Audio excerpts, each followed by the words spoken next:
అతి తక్కువ వడ్డీ రేట్లకే పొందండి Punjab national bank home loans, car loans. Zero processing fee, zero documentation charges. వెంటనే మీ బ్రాంచ్ ని సంప్రదించండి. క్లియర్ గా మీరు రాస్తున్నారు 14 లక్షల కోట్లు అప్పుంది, అయినా కూడా మేము సూపర్ 6 అమలు చేస్తాము అని చెప్పారు. అసలు 14 లక్షల కోట్లు అనేది అబద్ధం. మొన్ననే మీరు అధికారంలోకి వచ్చిన తర్వాత మీ అధికారులు మీరు అంతా కూడా ఎక్సర్సైజ్ చేసి అసెంబ్లీలో ప్రవేశపెట్టారు. కేవలం 6.5 లక్షల కోట్లు మాత్రమే అప్పుంది అని. 14 లక్షల కోట్లుందని అబద్ధం చెప్పిన మేనిఫెస్టోలోనే అన్ని చేస్తామన్నప్పుడు అందులో సగం ఉన్నప్పుడు ఎందుకు చేయలేకపోతున్నారని నేను అడుగుతున్నా. అసలు ఇప్పటికీ రాష్ట్రం విడిపోయాక మొదటిగా ముఖ్యమంత్రి అయింది మీరే. మీరు దిగిపోయేటప్పటికి ఎంత అప్పు ఉంది, మీరెంత అప్పు చేశారు, మీరు ప్రజలకు ఏం సంక్షేమాన్ని ఇచ్చారు, రాష్ట్రానికి ఏం అభివృద్ధి చేశారో ఒక వైట్ పేపర్ రిలీజ్ చేయండి. ఆ తర్వాత వచ్చిన జగన్మోహన్ రెడ్డి గారు 5 ఏళ్లలో ఎంత అప్పు చేశారు, కోవిడ్ సంక్షోభంలో కూడా రాష్ట్రానికి ఆదాయం లేకపోతే ఎలా సంక్షేమాన్ని అభివృద్ధిని చేశారు, ఎంత అప్పు చేసి ఆ అప్పు డబ్బులు ఏమైందో కూడా ఒక వైట్ పేపర్ రిలీజ్ చేస్తే మీ అబద్ధాలకి ఫుల్ స్టాప్ పడుతుంది.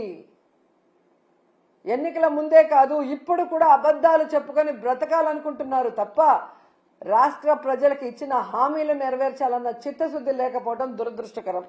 సో మీకు ఒకటే చెప్తున్నాను, మీ బడ్జెట్ లో మీరు చెప్పినట్టుగా బడ్జెటరీ లోన్ 4,91,734 కోట్లు, అలాగే నాన్ బడ్జెటరీ లోన్స్ అంటే కార్పొరేషన్ల ద్వారా తెచ్చిన 1,54,797 కోట్లు, అంటే మొత్తం కలిపి 6.5 లక్షల కోట్లు మాత్రమే అప్పుంది. దాంట్లో మెజారిటీ మీరు చేసిన అప్పులే 2014లో. సో 14 లక్షల కోట్లు ఉన్నప్పుడే అన్ని అమలు చేస్తామన్న మీరు ఈ రోజు చేయకుండా దాన్ని జగన్మోహన్ రెడ్డి గారి మీద తోసి తప్పించుకోవాలి అంటే వదిలిపెట్టే ప్రసక్తే లేదు. అండ్ ఈ రోజు మీకు హెచ్చరిస్తున్నాం, పిల్లల జీవితాలతో చెలగాట మాడే విధంగా కనుక మీరు ఇలాగే ముందుకు వెళ్లి ఫీజు రియంబర్స్మెంట్ బకాయిలు కానీ విద్యా దీవెన వసతి దీవెన బకాయిలు చెల్లించకపోతే మీకు డెడ్ లైన్ 5వ తేదీ, ఫిబ్రవరి 5వ తేదీ లోపల చెల్లించకపోతే వైఎస్ఆర్ కాంగ్రెస్ పార్టీ నాయకులు, కార్యకర్తలు, విద్యార్థుల తల్లిదండ్రులతో ఫీజు పోరు చేసి మీ మెడలు వంచి పిల్లలకి అండగా నిలబడతామని కూడా ఈ సందర్భంగా తెలియజేసుకుంటున్నాం. అండ్ ఫైనల్ గా ఒకటి చెప్పాలనుకుంటున్నా, ఈరోజు ప్రభుత్వానికి ఎలా సంక్షేమాన్ని అందించాలి, ఎలా అభివృద్ధి చేయాలని చేతగాకపోతే జగన్మోహన్ రెడ్డి గారిని తిట్టడమో, మాలాంటి వాళ్ళ మీద ట్రోల్స్ చేయటం, వల్గర్ గా పోస్టులు పెట్టడమో కాదు, ఎలా పని చేయాలో జగన్ గారి దగ్గర క్లాసులు తీసుకుంటే నేర్పిస్తారు. చిన్నవాడైనా మొదటిసారి ముఖ్యమంత్రి అయినా ప్రజలకు ఇచ్చిన ప్రతి వాగ్దానాన్ని రాష్ట్రంలో ఎలాంటి పరిస్థితులున్నా కూడా సమర్థవంతంగా అందించి అందరికీ కూడా అన్నలాగా అండగా నిలబడ్డాడు. మీలాగా మీ మీద ఎవరో ఒకరి మీద నిందలు మోపి తప్పించుకోవాలన్న ప్రయత్నం చేయలేదు. పవన్ కళ్యాణ్ గారు మీకే చెప్తున్నాను, ఆడవాళ్ళ మీద ట్రోల్స్ చేస్తే ఒప్పుకోనన్నారు. మరి ఆడవాళ్ళు అంటే ఓన్లీ తెలుగుదేశం జనసేనలో ఉన్న ఆడవాళ్ళు మాత్రమేనా?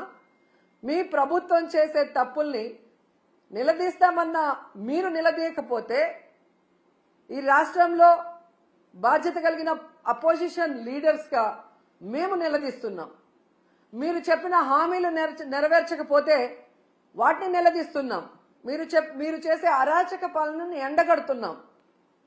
కానీ దానికి సమాధానం చెప్పకుండా ఈ విధంగా ట్రోల్స్, వల్గర్ గా మీమ్స్, వల్గర్ గా వీడియోస్ చేస్తుంటే వాళ్ళ మీద ఎటువంటి యాక్షన్ తీసుకోరా? ఖచ్చితంగా నా మీద గాని, మహిళల మీద గాని ఇలాంటి పనికి మాలిన వీడియోస్, పనికి మాలిన ట్రోల్స్ చేస్తే మాత్రం సహించేది లేదు. వడ్డీతో సహా వాళ్ళందరికీ కూడా ఇచ్చి పడేస్తానని తెలియజేసుకుంటున్నా. ఇప్పటి వరకైతే ఇలాంటి పిచ్చి పనులు చేసే వాళ్ళు మానసిక రోగులుగానే నేను భావించాను. జగనన్న ప్రభుత్వం ఉన్నప్పుడు వాళ్ళందరికీ ఆరోగ్యశ్రీలో అయితే ట్రీట్మెంట్ ఇప్పించగలిగాం. కానీ ఈరోజు ఆరోగ్యశ్రీ కూడా తీసేశారు కాబట్టి మీ పిచ్చి మీరే భరించుకోండి. అది మా మీద, ప్రజల మీద రుద్దాలన్న ప్రయత్నం చేస్తే మాత్రం సహించేది లేదు. మీరు తప్పు చేసినప్పుడు మేము నిలదీస్తాం, పోరాటం చేస్తాం. మీరు ఇచ్చిన హామీని నెరవేర్చాలి. మీరు అధికారంలో ఉన్నారు కాబట్టి చేయాల్సిన అభివృద్ధి చెయ్యాలి.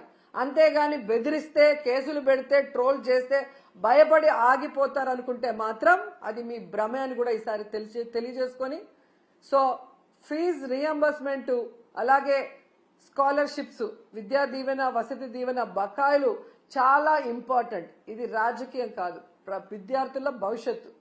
దీని మీద దృష్టి పెట్టి పవన్ కళ్యాణ్ గారు వెంటనే చంద్రబాబు నాయుడు గారితో వీటిని రిలీజ్ చేయించాలని కూడా డిమాండ్ చేస్తున్నాం. మరిన్ని వీడియోస్ కోసం ఛానల్ ని సబ్స్క్రైబ్ చేయండి. లేటెస్ట్ అప్డేట్స్ కోసం వాట్సాప్ ఛానల్ ని ఫాలో అవ్వండి. ఆ లింక్ డిస్క్రిప్షన్ లో ఉంది.